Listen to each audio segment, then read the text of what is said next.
Donald Trump has apparently canceled his threatened doubling of planned tariffs on Canadian steel and aluminum. That development after Doug Ford and U.S. Commerce Secretary Howard Lutnick spoke earlier today. Ford said the pair will get together in person for discussions on the ongoing trade war this week. Imagine this. It's a crisp March morning in 2025, and the world of international trade is holding its breath. President Donald Trump, fresh off his second inauguration, fires off a blistering post on Truth Social, announcing that Canada, America's polite northern neighbor and biggest trading partner, will face a whopping 50% tariff on steel and aluminum imports starting tomorrow.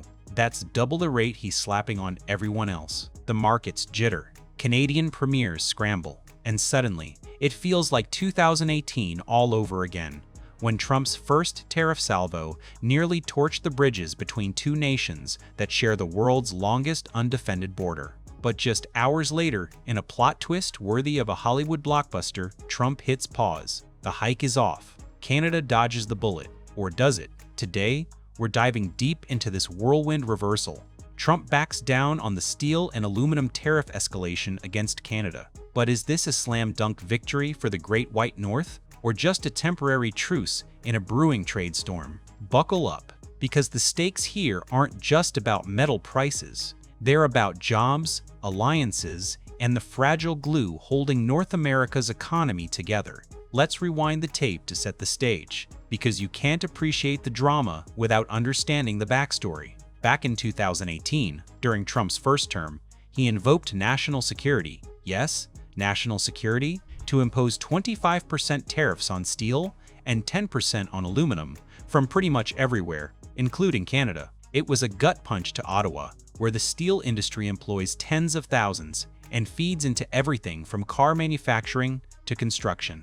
Canada fired back with retaliatory tariffs on billions in American goods, from whiskey to yogurt, turning backyard barbecues into battlegrounds. The two sides danced on the edge of a full-blown trade war until May 2019, when cooler heads prevailed, and the tariffs were lifted as part of the USMCA deal, the updated NAFTA that Trump loves to tout as his baby. Fast forward to 2025. Trump wins re-election in a landslide, promising to bring jobs home and crack down on what he calls unfair trade. One of his first moves? Reinstate those Section 232 tariffs in February, bumping steel to 25% across the board and aluminum from 10 to 25%. Canada, again the top supplier of these metals to the US, sending over $15 billion worth annually, feels the squeeze immediately.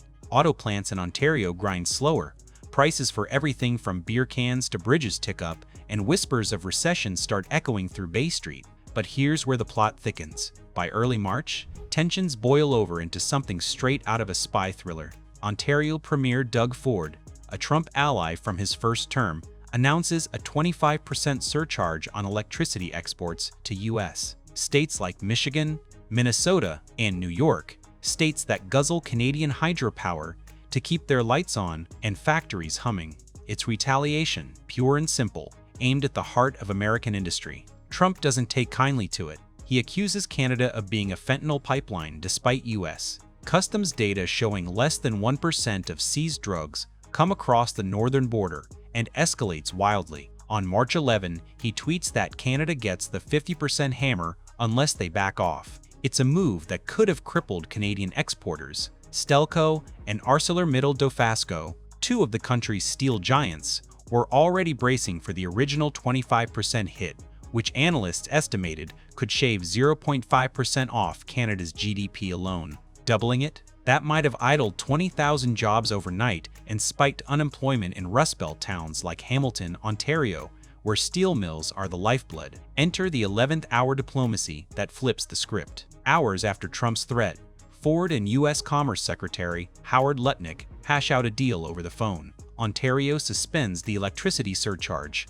No more price gouge on juice flowing south. In return, Trump shelves the 50% hike. The original 25% tariffs kick in at midnight on March 12, but Canada joins the rest of the world on equal footing, not singled out for punishment. The two sides announce a White House sit-down for March 13 to chew over a renewed USMCA, with promises to tackle thornier issues like dairy quotas and border security. Trump calls Ford a gentleman in a follow-up post, cooling the rhetoric from his earlier rants about making Canada the 51st state, a quip that's equal parts jest and jab, given how it landed like a lead balloon in Ottawa. Incoming Prime Minister Mark Carney, the former Bank of England governor stepping in after Justin Trudeau's exit, hails it as a step toward respectful dialogue, while Ford tells CNBC it's about de-escalating chaos before markets tank further.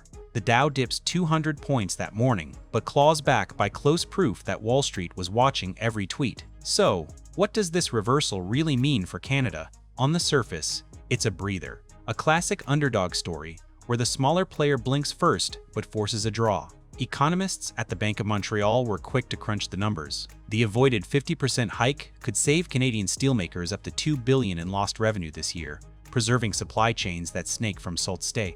Marie to Detroit's assembly lines. The integrated North American auto sector, worth $300 billion annually, dodges a body blow.